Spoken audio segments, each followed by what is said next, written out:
উত্তরপ্রদেশের মুখ্যমন্ত্রী যোগী আদিত্যনাথের জীবনীর উপর ভিত্তি করে গতকাল ভারতের সিনেমা হলে Ajey the untold story of a yogi নামক একটা সিনেমা মুক্তি পেয়েছে, যেখানে আসলে আহ যোগী আদিত্যনাথের ছোটবেলা থেকে তার মুখ্যমন্ত্রী হওয়া পর্যন্ত সে কিভাবে যোগী হইলো এবং কিভাবে মুখ্যমন্ত্রী হইলো এই আহ, তার জীবনের ঘটনাগুলো মূলত এখানে দেখানো হয়েছে। আর সিনেমায় তার চরিত্রে অভিনয় করেছে অনন্ত যোশী এবং তার গুরু চরিত্রে অভিনয় করেছে পরেশ রাওয়াল।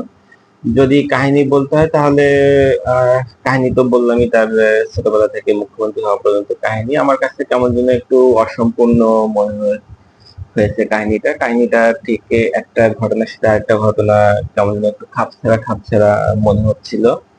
আর যেহেতু একজন সে রানিং মুখ্যমন্ত্রী এবং লোকজন তার অ্যাটিটিউড পার্সোনালিটি সম্পর্কে জানে, ফলে সিনেমার পর্দায় তার অ্যাটিটিউড পার্সোনালিটি ডায়লগ ডেলিভারি এইগুলো আহ, মানে এক্স্যাক্টলি আনা বা কাছাকাছি আনা রিয়েলি টাফ। এই চ্যালেঞ্জিং কাজটা অনন্ত যোশী সুন্দরভাবে করার চেষ্টা করেছে।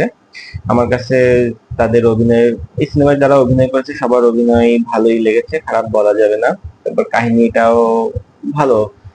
আমরা তার সম্পর্কে যে কন্ট্রোভার্সি গুলো জানি বা যে প্রচলিত আছে, ওরকম কোনো কন্ট্রোভার্সি এই সিনেমায় দেখানো হয়নি। মানে ওরকম প্রভোকিং কন্ট্রোভার্সি রিলেটেড কোনো কাহিনী এখানে নেই।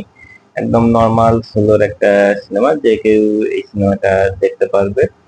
আর যদি এই সিনেমাটা যিনি পরিচালনা করেছেন তার প্রথম সিনেমা হিসেবে আমি বলবো যে সে যথেষ্ট ভালো ডিরেকশন দিয়েছে। বিশেষ করে তার শর্ট গুলো, সিনেমাটোগ্রাফি, ব্যাকগ্রাউন্ড, দেন অন্যদের দিয়ে কাজ থেকে উঠিয়ে আনা, এগুলো সে যথেষ্ট ভালোভাবে করেছে। আর কি খারাপ লেগেছে যদি বলতে হয়, আমি প্রথমেই বলবো যে এন্ডিংটা আমার কাছে অতটা আকর্ষণীয় মনে হয়নি। যে মানে একজন মুখ্যমন্ত্রীর আহ জীবনী দেখানো হচ্ছে, কিন্তু এন্ডিংটা হঠাৎ করে শেষ হয়ে গেল। যে মানে শেষের সেই মজাটা হয়নি এন্ডিংটা দেখে। আর যেহেতু আমরা যোগী আদিত্যনাথের পার্সোনালিটি সম্পর্কে, তার ডায়লগ সম্পর্কে জানি, এই সিনেমায় ওরকম ভাবে ঠিক কানেক্ট করা যাচ্ছিল না যোগী আদিত্যনাথের পার্সোনালিটি অ্যাটিটিউডের সাথে।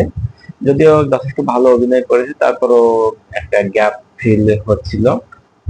আর যেহেতু তার কন্ট্রোভার্সি গুলো কেটে সেটে বাদ দেওয়া হয়েছে, তাই কেমন যেন একটু দু এক জায়গায় খাপছাড়া খাপছাড়া মনে হচ্ছিল। তারপরে ওভারঅল যদি সবকিছু বলা হয়, ভালো, হ্যাঁ এনজয়েবল। প্রথম দিকে একটু বোরিং ফিল হলেও পরের দিকে যথেষ্ট এঙ্গেজিং ছিল সিনেমাটা। আহ, আর পরিবারের সাথে দেখতে পারবেন অবশ্যই।